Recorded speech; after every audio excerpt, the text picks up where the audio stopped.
Bismillahirrohmanirrohim. Assalamualaikum jamaah sekalian, marilah kita ikuti kajian Ahad Bada Maghrib DKM Baitul Muttaqin bersama Ustadz Ade Halwani. Mengendalikan internet. Siapa yang mengendalikan internet? Ya kalau nggak Israel ya Amerika udah itu kawan. Ya kan? Nah, bikinlah Indonesia internet sendiri, mandiri. Kalau nggak mau dikuasain asing. Ya, catat aja nama saya, nggak tahu generasi sekitar kita, apa nanti anak kita atau cucu kita. Satu waktu pasti akan terjadi seperti itu. Dan sekarang udah mulai kelihatan. Ya, nah saya kembali. Allah akan membuat, dan sekarang kendaraan-kendaraan sekarang itu adalah embrionya daripada perahunya itu Nabi. Nah ini yang saya sebut Yasin itu surat An-Nur. Wa inna sya'nubrikum fala sarifa lahum wa lahum yunqadun. Oh ini udah ya. Illa rahmatan minna wa mata'an ilahi. Bisa aja kata Allah saya tenggelamkan ya. Termasuk kita yang di darat ini, makna ayat ini Pak. Bisa saja Allah tenggelamkan. Termasuk kita yang di darat. Jadi jangan merasa aman. Yang tenggelamkan yang di laut. Berapa banyak tsunami Aceh, tengah laut, berapa kilometer dari pesisir laut, kelelap. Wah itu kan tetap berarti kelelapnya sama air. Oke, kita balik lagi ke Palu. Kelelapnya bukan dengan air, dengan tanah, likuifaksi. Jadi yang kotor ini makna tenggelam itu bukan hanya dengan air, Pak. Jadi jangan merasa aman walaupun kita hidup tidak. Apalagi sekarang udah musim hujan. Dihajar berapa menit kemarin gang 2 udah kelelep. Gang 1 kelelep. Abang-abang sampai ke dapur akhirnya katanya. Oh jangan ledek lagi. Di potensi kelelep itu ditenggelamkan oleh Allah itu pasti ada illa rahmatal lil alamin. Karena rahmat Allah itu dijaga. Termasuk bintang-bintang di langit bisa aja Allah turunkan sedikit satu aja. Ya. Benda-benda yang ada di langit Allah turunkan bisa aja. Nah ini kaidahnya kita nih supaya kita jangan offset merasa malu dengan Allah. Itu semua bisa kalau kita langgar aturan Allah. Kita nggak punya malu. Allah turunkan satu aja tuh benda langit ke muka bumi. Selesai lah. Tapi karena ada rahmatnya Allah Subhanahu Wa Taala itu tidak terjadi. Wa idza qila lahum, kemarin sampai situ bener ya. Illa rahmatan minna wa matan ilahi sampai itu ya kawan ya. Lanjut. Wa idza qila lahum ittaqu ma baina aydikum wa ma khalfakum la'allakum wa idza qila lahum ittaqu ma baina aydikum, dan ketika diucapkan kepada mereka ittaqu ma baina aydikum, hendaknya kalian takut. Ittaqu, takutlah kalian ma baina aydikum, apa yang berada di belakang kalian. Apa maknanya? Adab ketika di dunia. Tuh Pak, maknanya takutlah kita ketika Allah Subhanahu Wa Taala ngasih hukuman kita ini ketika berada di dunia. Adab Allah Subhanahu Wa Taala, adabul lahumud dunya, adab Allah ketika kita masih berada di dunia. Siapa itu?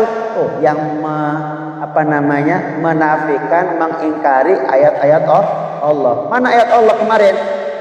Peredaran benda langit, rizki baik yang dari tumbuh dari bumi, ataupun rizki yang Allah berikan melalui usaha kerja kita. Kan gitu ya ayat sebelumnya tuh.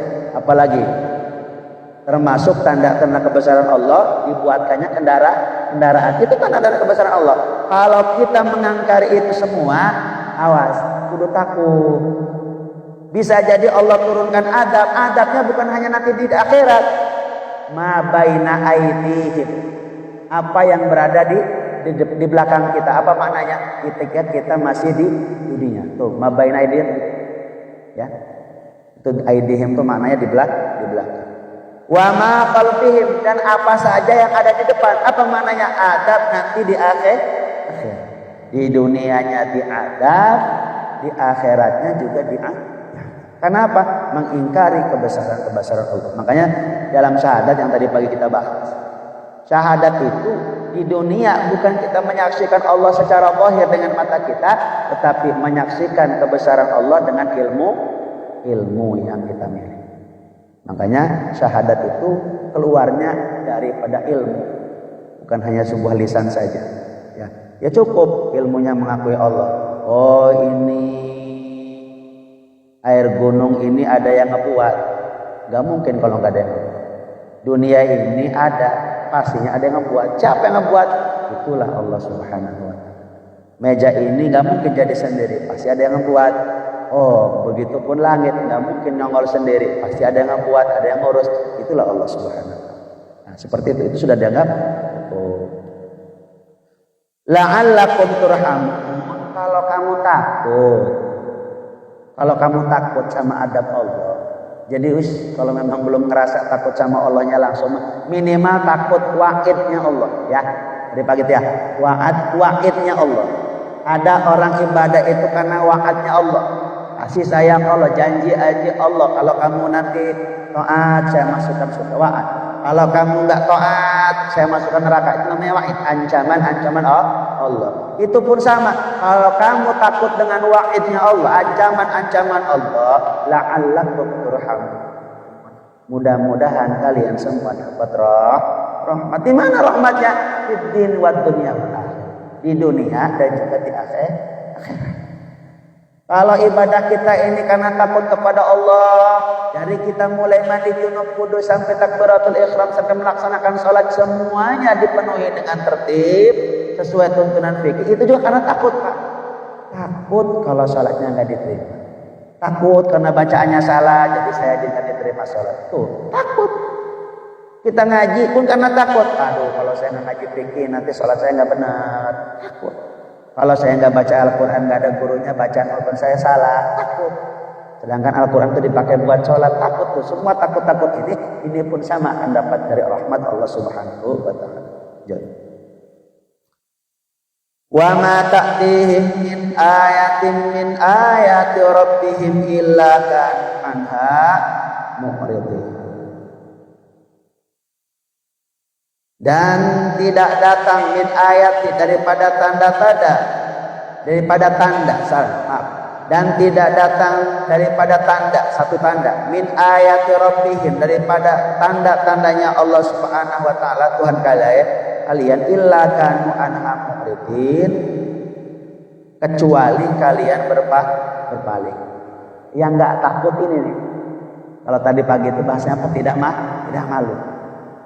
Udah dikasih rezeki sama Allah, dia nggak mau taat sama Allah. Sudah dikasih napas oleh Allah, oksigen gratis, dia nggak mau taat sama Allah. Mau kasih tanda ayat satu tah, tuh kita tuh aneh. Mau diturunkan tanda-tanda kebesaran Allah satu tah. Wa min ayati rabbin, maupun ayat-ayat Allah, tanda-tanda Allah yang lainnya. Ya, niscaya mereka ini illa kanu anha mu'ridin, mereka tetap mu'ridin. Berpaling, melengos, ngomong apa sih? Tuh, itu orang-orang yang kalian gitu semua muridin tuh, Pak. Ya, maksud hati. Ya. Wa idza qila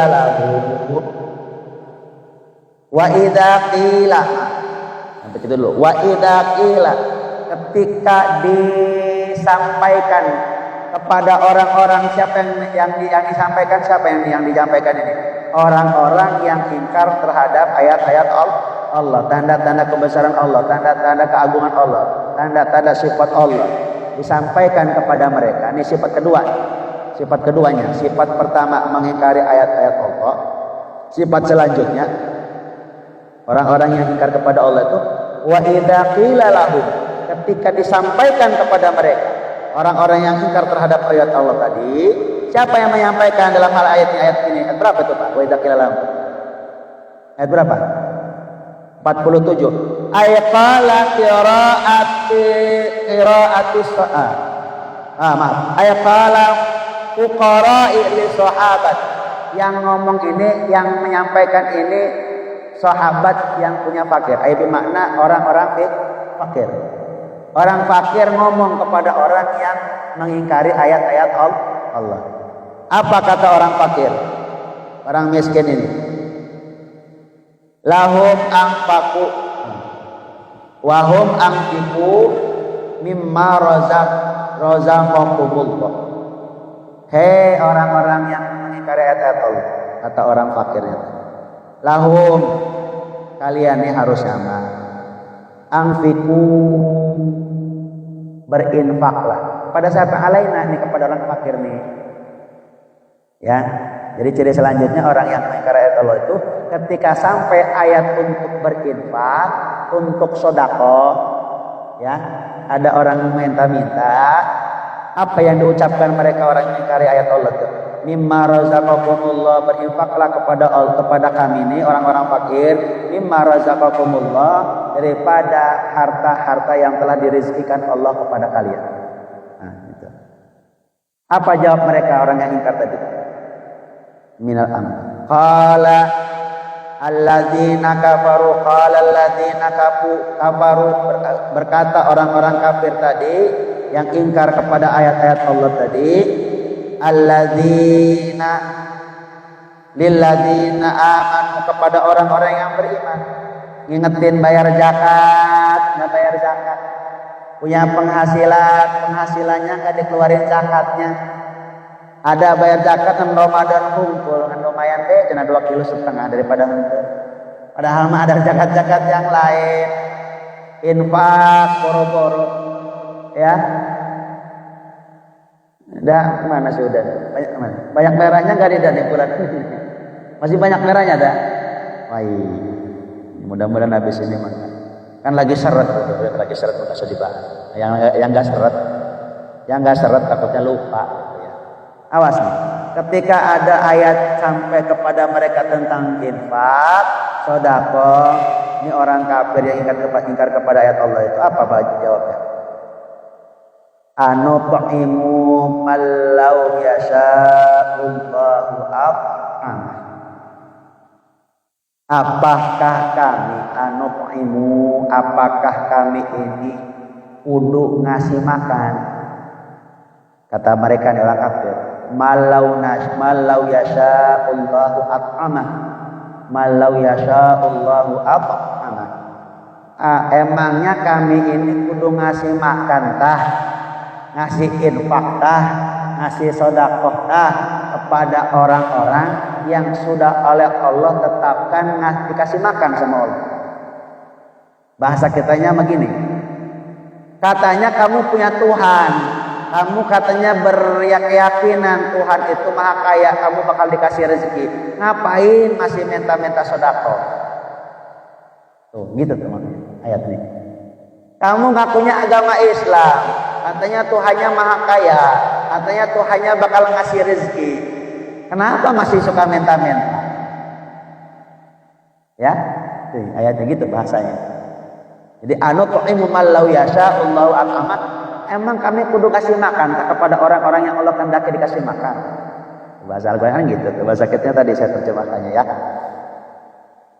Fiyung akidukum hada, dalam keyakinan. Maksudnya keyakinan kalau orang yang beriman itu dikasih rezeki sama Allah. Tapi kenapa masih mau minta-minta, katanya gitu bahasanya. In antum illa fi dhalalim. In antum, jika kalian semua orang yang minta dikasih makan tadi itu, minta dikasih sedekah, dikasih infak, fi qaulikum lana dzalika ma'an aqidukum hada. Maksudnya antum di sini, mereka kalian semua itu, engkau semua itu adalah orang-orang yang punya keyakinan beriman. Dengan keyakinannya itu dia yakin Allah ngasih rezeki. Nah, in antum illa fi dhalalin mubin, kecuali orang yang ingkar tadi yang enggak mau ngasih infak, enggak mau bayar zakat, enggak mau ngasih sedekah, illa fi dhalalin mubin, mereka semua dalam kesesatan yang nyata. Bayyinu wa linasrihi bi kufrihim. Jelas kafirnya jelas, maaf, dalilnya jelas, ingkarnya jelas, wali nasrihim bikafrihim, itu ditunjukkan dengan kalimat kafaru alladzina kafaru. Tadi di atas tadi ya. Mana tadi ayat berapa? Alladzina kafaru tadi. Wa qala alladzina kafaru. Jol.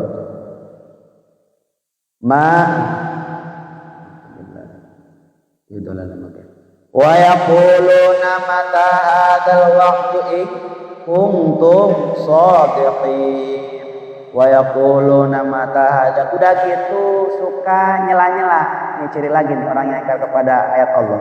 Mereka berkata, mata hadzal waqtu, kapan itu datang janji Allah? Kapan itu datang hari kiamat? Maksudnya itu ya. Kapan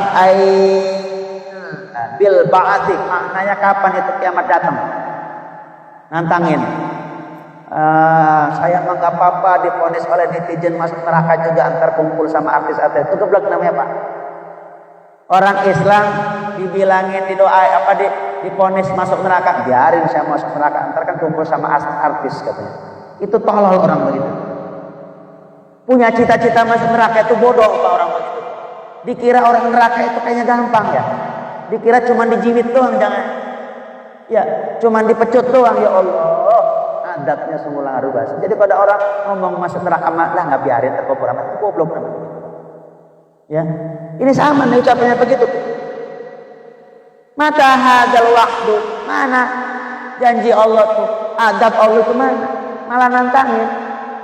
Mata hadzal waqtu in kuntum shadiqin. Kalau ucapan tuh yang digembar-gemborkan para kiai, para ustadz, para ajangan, para mubalik ayat-ayat Al-Quran, hadis-hadis dari baginda Nabi, kalau bener mana gitu, malah ditantangin, dikasih tahu malah nantangin.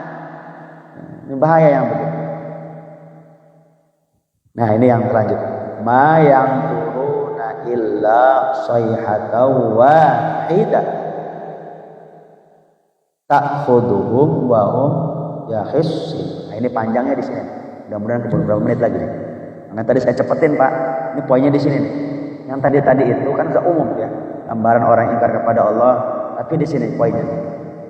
Setelah tadi kemarin bulan selanjutnya tentang ayat teknologi, ini balasan Allah bagi orang-orang yang ingkar. Ma yang zuruna illa sayhatan. Ma yang zuruna, tidak menunggu. Jadi yang kayak gitu tuh maksudnya mereka itu tidak menunggu. Tidak menunggu. Maknanya tiba-tiba. Jadi pas ngomong begitu tuh dibikin lupa, terus tiba-tiba datangnya. Illa, kecuali sayhatan wahidah, dengan satu kali teriakan. Teriakan siapa? Wahia nufikha fi Israfilul ula, yaitu tiupan sangkakala malaikat Israfil yang pertama. Tiupan trompet. Makanya tiupan trompet itu datangnya tiba. Lagi ditantangin begitu, dibikin lalai gofil. Nah nanti ada kalimat selanjutnya. Nah datangnya tiba-tiba, bukan pas lagi nungguin Pak. Makanya kalimat tadi ma yang turun pas lagi nggak ditungguin. Tafsirnya yang turun, mereka itu lagi nggak menanti-nanti. Gitu. Tiba-tiba datang illa sayhatan wahidah, dengan satu kali tiupan. Tiupan apa? Wahia nufikha Israfilul ula, yaitu tiupan malaikat Israfil yang pertama. Ta'khuduhum wa hum yakhisimun. Mereka semua ta'khuduhum, akan binasa, wa hum yakhisimun, sedangkan kondisi mereka pada saat itu sedang apa mananya di situ? Bertengkar. Sedang bertengkar. Saya jelaskan di sini. Wa tasdidul uslubu yuhtasimuna. Kalimat yahtasimun itu asalnya yuhtasimuna. Kultu harakatil ta ilal ai, dipindah harakatnya ta kepada kha. Wa adghamat fi shad, dan diidghamkan ke huruf shad. Maknanya apa? Dengan rubahnya kalimat tersebut, wa hum fi ghafalati anha takhasimu wa tabayyu wa akilu wa syarabu wa ghairu dzalik.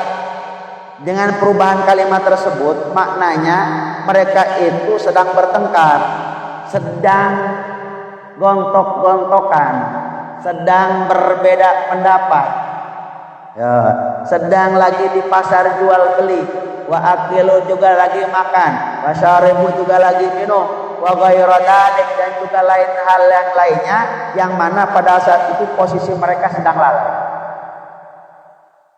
Manusia itu Pak, sunatullahnya, sifatnya itu yaktasim, suka bertengkar. Gara-gara banjir kita di pagi, sedikit rada bertengkar.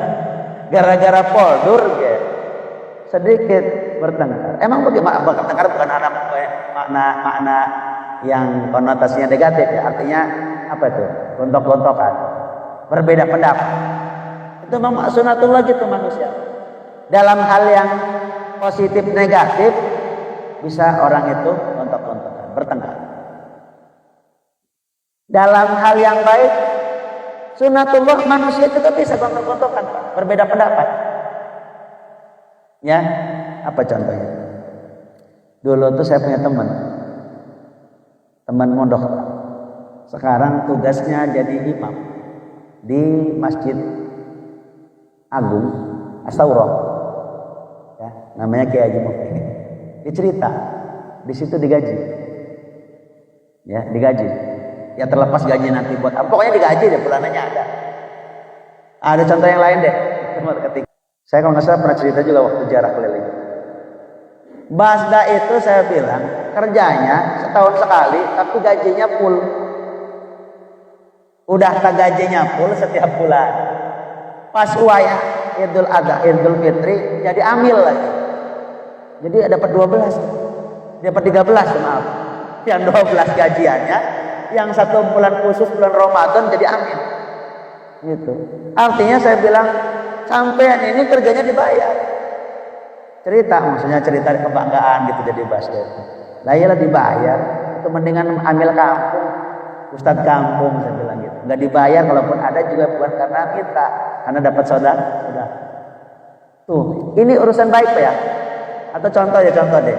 Misalnya, jadi imam tetap di musola Baitul Muttaqin itu digaji. Setuju nggak nih pendapat ini? Dah, imam tetapnya setuju baik. Kata Suda yang bendahara nih katanya setuju kalau imam tetapnya digaji Pak. Pak Priyo setuju nggak Pak Priyo? Oh, setuju tuh. Ini sama-sama urusan baik ini padahal, ya kan? Kata Pak Prionya, masa buat ibadah akhirat jadi gaji. Kata si Udanya, lah kan biar sholatnya khusyuk, biar ngurusin umat, biar konsentrasi, kan gitu tuh. Jadi dalam urusan baik aja manusia memang bertengkar beda. Dulu ketika baginda Nabi Muhammad SAW sudah menguasai sepertiga dunia, sahabat ini bingung Pak, apa mau tetap di Madinah, di Makkah, atau keluar? Ada yang pro, ada yang kontra, biasa namanya khtasimun gitu. Yang pro tetap pengen di Makkah, di Madinah. Karena apa? Sholat di Masjid Nabawi 1000 kali lipat, sholat di Masjidil Haram 100.000 kali lipat. Kata yang kontra, nah, kalau kita di Mekah sama Madinah doang, terus Islam yang ke ujung dunia sampai nyebarin, kan itu juga ada fadilah. Sama-sama urusan baik. Sama-sama urusan. Makanya ini sebenarnya nggak bisa dihilangin Pak Priyo. Pro kontra itu sudah biasa. Apalagi dalam urusan politik. Berbeda pendapat itu biasa. Yang penting jangan tukaran, jangan berantem gitu loh. Perbedaan pendapat itu kalau itu sudah lumrah, tuh yaktasimun. Cuman masalahnya yaktasimun kenapa dirubah kalimatnya tuh pasti itu kondisinya pas yang negatif ributnya. Tapi kalau masalah pro kontra itu sudah biasa. Ya, sudah biasa. Makanya ini jangan dihilang, karena ini tabiat manusia pada umumnya dan tidak bisa dihilang. Makanya kalau kita punya tabiat pro kontra, rada kritis, bagus. Ya, jangan dihilang. Ini mah ada yang rada kritis, misalnya di grup WA dibunuh karakternya. Oh jangan kritik dong, begini. Nggak bisa gitu. Justru orang-orang yang tukang kritik itu bagus sebetulnya, kayak Rocky Gerung. Itu perlu dipelihara ya.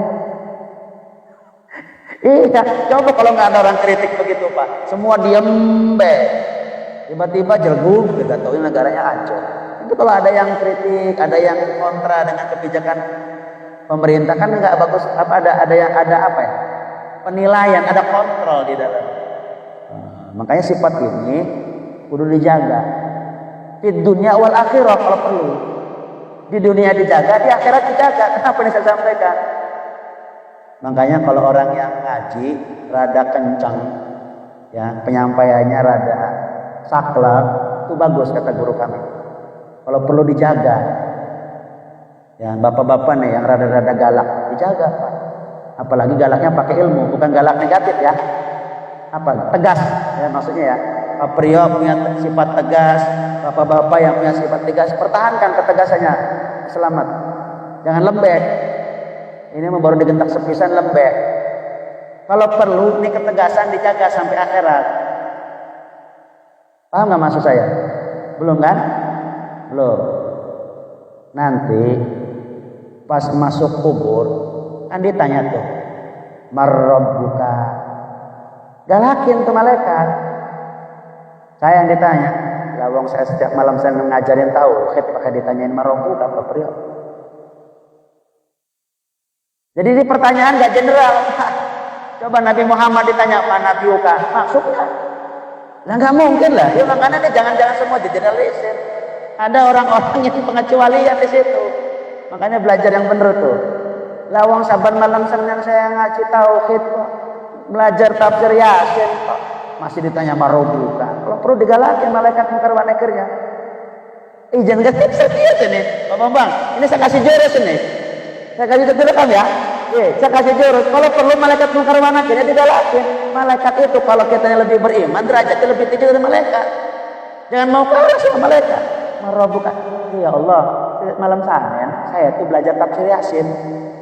Cuman malaikat mungkar wa nakirnya nggak mau kalah. Coba baca. Iya kan nggak suruh ngebaca, sama cuma ngedengerin doang.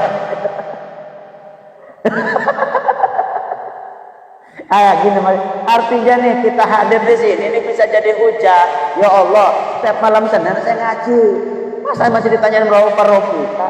Artinya kan udah bisa ngejawab itu, Pak. Secara otomatis orang kalau sebenarnya begitu. Misal ada jenderal datang. Ada jenderal datang. Gak usah ditanya pangkat, udah pasti dia ada pangkatnya. Makanya pakai ajudan, mobilnya agak beda, kan begitu. Protokolernya agak berbeda. Gak usah ditanya pangkat begitu. Bapak kesini pangkatnya apa? Gak usah ditanya, nanti dikeplak sekalian. Itu istilah di dunia mah Pak. Datang kan protokolnya beda. Dulu aja dari Polda ke rumah tuh. Saya jen baik kata saya dari Polda mah. Mobil lagi gede-gede sampai ganggu aja pin. Ya nggak? Pakai ajudan segala macam. Protokol. Masa saya Bapak kesini sebagai apa? Pangkatnya apa di sini? Waduh dikeplak urus saya Pak. Sama ketika di alam kubur ditanya marrabbuka. Sembarangan nanyain orang blok L marrabbuka. Malam Senin ngaji saya. Artinya sudah paham marrabbuka itu. Oh kan kita pasti ini ngomong begini saya bukan ngomong kosong. Awas kirain saya ngelantur lagi. Ini ada riwayat Pak. Sahabat yang suka gontok-gontokan itu siapa? Ada yang tahu nggak? Maksudnya suka bawaannya pro kontra siapa? Tahu nggak? Umar bin? Nah itu. Kan Umar bin Khattab tegas tuh. Tegas Umar bin Khattab Pak. Di dunia tegas istilahnya. Lagi masuk kafirnya aja. Kalau ada yang juara tiap hari ditungguin di pintu Mekah diajak berantem. Suka berantem Umar bin Khattab itu. Ya, gitu. Makanya Sayyidina Ali radhiyallahu anhu ini rada jahil Sayyidina Ali. Karena tahu sifatnya Sayyidina Umar bin Khattab yang suka tadi tegas tadi, galak gitu, suka nyentak lah bahasa kita nyaman. Itu di kitab Nurul Dhalam tuh dijelaskan ya. Nurul Dhalam itu tafsir Aqidatul Awam. Aqidatul Awam itu kitab tauhid. Kitab tauhid Aqidatul Awam. Ditafsirkan oleh Syekh Nawawi Al-Bantani namanya kitabnya Nurul Dhalam.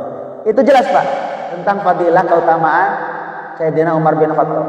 Sayyidina Ali ketika Umar bin Khattab wafat, Sayyidina Ali berdoa kepada Allah. Ya Allah, supaya isi doanya begini poinnya, supaya diberikan kasyaf. Tahu nggak kasyaf apa? Kasyaf itu bisa melihat, dibukakan tabir mata dohirnya ini kita nih mata dohir nih, itu minta dibuka oleh Allah supaya bisa melihat hal-hal yang gaib. Itu namanya kasyaf Pak. Itu dalam ilmu wali udah biasa. Kalau Bapak belum sampai ke sana pasti. Kalau wali santri ya, wali murid mungkin kasyaf ya. Itu dalam ilmu kewalian itu sudah biasa Pak. Doa kepada Allah supaya dibuka kasyaf, dibukakan kasyaf agar bisa melihat hal-hal yang gaib. Nah, Sayyidina Ali berdoa. Kasyafnya apa? Supaya bisa melihat ke dalam makom kuburnya Sayyidina Umar bin Khattab. Kenapa? Dulu di dunia tukang nyentak uang. Coba datang malaikat mungkar wa nakir, berani nggak nyentak yang gitu tuh kurang lebihnya Pak. Oh, barang datang kan jelas tuh bagaimana sifatnya malaikat mungkar wa nakir, apa namanya, mukanya serem dan lain sebagainya. Itu kan jelas tuh Pak. Nah, barang ditanya marrobukaku, bener Pak, malaikat mungkar wa nakir yang disuntak Sayyidina Umar Khattab. Kamu nggak kenal saya, bahasa kitanya begitu. Saya ini kekasihnya, kekasihmu. Saya ini sahabat kekasihnya Allah. Malaikat munakar manakir segitu galak, ciut, gitu Pak. Makanya kata Sayyidina Wali Bantan, ini hadis Pak. Setelah itu malaikat munakar manakir lapor, ya Allah ini gimana nih ada makhluk namanya Umar bin Khattab.